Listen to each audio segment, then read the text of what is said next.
এরা ও যে চিটার বাটফার, ও যে চিটার বাটফার চোরে বললেও ভুল হবে না।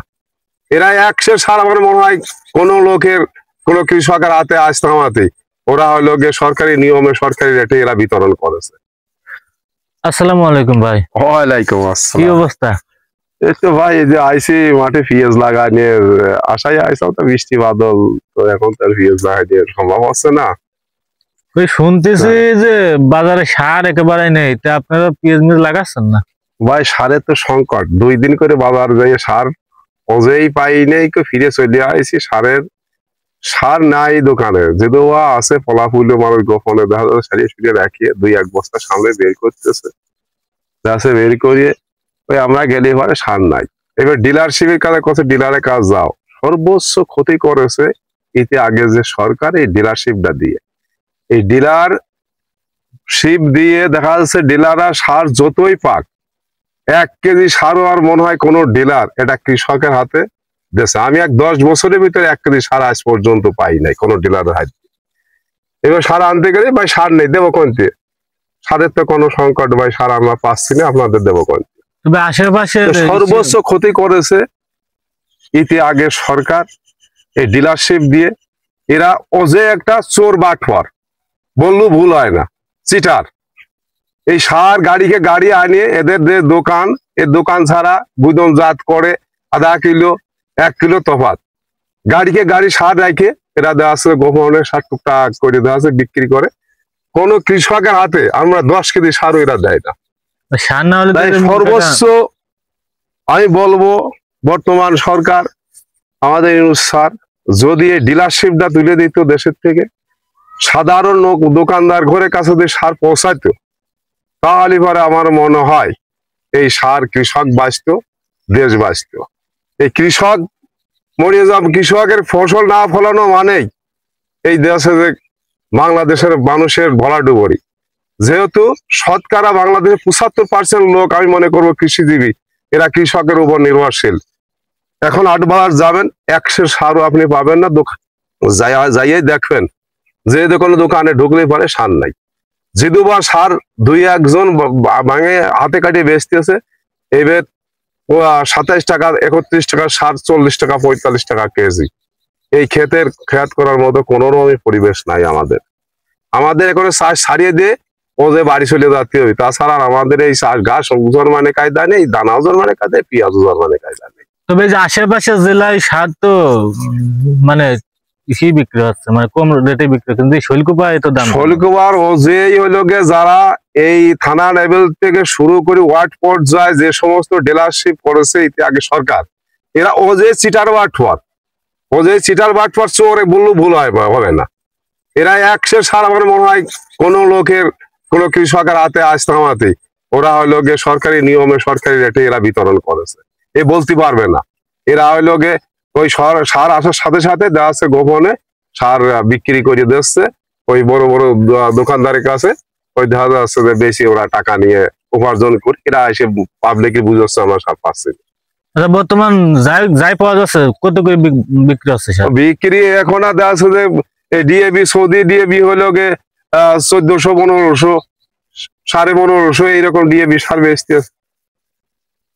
আর মরক্কো ধরে যে ডিএসপি 1700, 1800 ফসফেট। আর সরকারি রেট আমরা তো শুনতে পাই যে 1050। তাহলে এটা এক কেন বস্তার প্রতি 600-700 টাকা বেশি। আর আমার কাছে জিগাতে গেলি পরে কয়ে সরকারি সার আছে, সমস্যা নাই, সরকারি সার নেন আপনারা, ডিলারশিপের কাজ চলে যান। এবার ডিলারের কাছে দেখো কই যে সার আমি পাইনি, সার অমুক কিনে নিয়েছে তমুক কিনে নিয়েছে, আমার কাছে কোনো সার নাই। 10 বছরের ভিতরে আজ তো আমার 100 সার এই কৃষকের উপর যে বিতরণ করেছে এবং কোনো ডিলার বুকি আজ বলতে পারবে না শৈলকুপার মাটি থেকে। আপনি মুরগাটা কত লাগাইছেন? আমি মুরগা 3 বিঘা লাগাইছি। ধরেন সার পাইছেন? সার পাইছি, ওরা খালি নুন ছিটে করে দিয়ে দেওয়া এত দামের সার, ওই কোনো রকম ছিটে দিয়ে লাগাতে হয়েছি। এভাবে কি ফসল হবে? ফসল হবে না, ফসল তো হবে না, তো ফসল হবে হবে না তা না, ওই দেখা যাচ্ছে যেমন হওয়ার কথা ওইরকম তা হবে না। আমার তো ক্ষমতা নাই অত টাকা দিয়ে সার কেনার, আমি সার পাবো কোথায়? তাহলে এই যে ফসল যদি ভালো না হয় তাহলে তো বাংলাদেশ খালি ওই পেঁয়াজটা তো আমি একা খাবো না, পেঁয়াজ বাংলার মানুষ খাবে। এর বাংলার মানুষের যে অবস্থান, কৃষকের যে অবস্থান, তাতে কৃষক বেঁচে থাকতে পারবে না।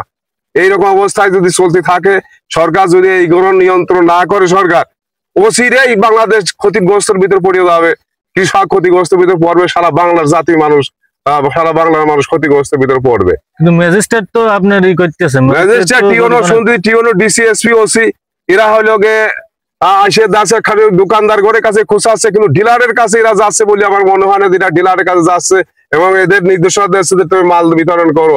এরা যাচ্ছে যত ছাত্র দোকানদার ঘরের উপর, এরা তত ধারে কৃষক ক্ষতিগ্রস্তের ভিতর পড়ে যাচ্ছে। এই কৃষক ধ্বংস মানে বাংলাদেশ পিছু যাওয়া। তাহলে এখন করণীয় কি? যে এখন করণীয়, আমি মাননীয় যারা উপদেষ্টা কমিটিতে আছে, বাংলাদেশ পরিচালনা করতেছে, আমাদের নিউজ স্যার আছে, এরা যদি এই ডিলারশিপ না বন্ধ করতে পারত, এই খোলা বাজারে সার যদি বেচা কেনার নির্দেশনা দিত, এই আমার মনে হয় কৃষক বাঁচত, সারা বাংলার মানুষ বাঁচত। এই কৃষকের বাঁচাতে হলে পারে খোলা বাজারে সার বেচা কেনার নির্দেশনা আসতে হবে। আর তা না হলে পারে ডিলারের উপর দেখা যাচ্ছে যে নিজেরা থাকে ডিলারশিপ, এরা তো ধোয়া তুলসীর পাতা, এই ডিলারশিপ এরা হলো ধোয়া তুলসীর পাতা। এরা সামনে আসে বলতেছে, এরা যদি ডিসিটিও, এসপি, ওসি যদি সামনে আসে, এরা মনে করে যে আমরা একেবারে কিছুই জানি না, সব দিয়ে দিচ্ছি, অথচ 100% কোনো পাবলিক এরা পাবে না। এরা একেবারে মিথ্যা কথা বলবে, মিথ্যা ছাড়া এর ভিতরে কিছু, এরা হলো ওদের চিটার বাটুয়া। আচ্ছা ঠিক আছে, তাহলে তা আমি বলবো সবসময় যা ইউনূস স্যার, সে ওনার দেশ প্রধান উপদেষ্টা বাংলাদেশের, সে যদি এই ডিলারশিপটা বন্ধ করতো, দেশটা যদি দেখা আছে যে খোলা মার্কেটে সার বেচা কেনার নির্দেশনা চালু করতো, তাহলে আমার মনে হয় দেশের মানুষ বাঁচতো, কৃষক বাঁচতো। কৃষক বাঁচা মানে দেশ বাঁচা, মানুষ বাঁচা। এই 75% লোক হইলেও গে বাংলাদেশে কৃষিজীবী লোক, এরা দেখা যাচ্ছে কৃষি পণ্যের উপর নির্ভরশীল। এদের তো আপনারা যাই ভাবেন না ভাবেন, এরা তো খুব সংকটের ভিতর। এখন এরা এমন অবস্থা, এদের বাড়ি যে দৌড় মারা ছাড়া, মাঠ সাইডে দৌড় মারা ছাড়া উপায় নাই, এদের বাঁচার কোনো রাস্তা নাই। তাই আমি বলবো আপনারা এই সারের দিকে একটু খেয়াল করেন, সার আমদানি করেন, খোলা বাজারে সার বেচা কেনার নির্দেশনা চালু করেন, এই মানুষ বাঁচিয়ে যাবে, আপনি দেশ শান্তিতে চালাতে পারবেন, দেশের নিয়ন্ত্রণ হবে। আপনার দেশ, কৃষক বাঁচা মানে দেশ বাঁচা।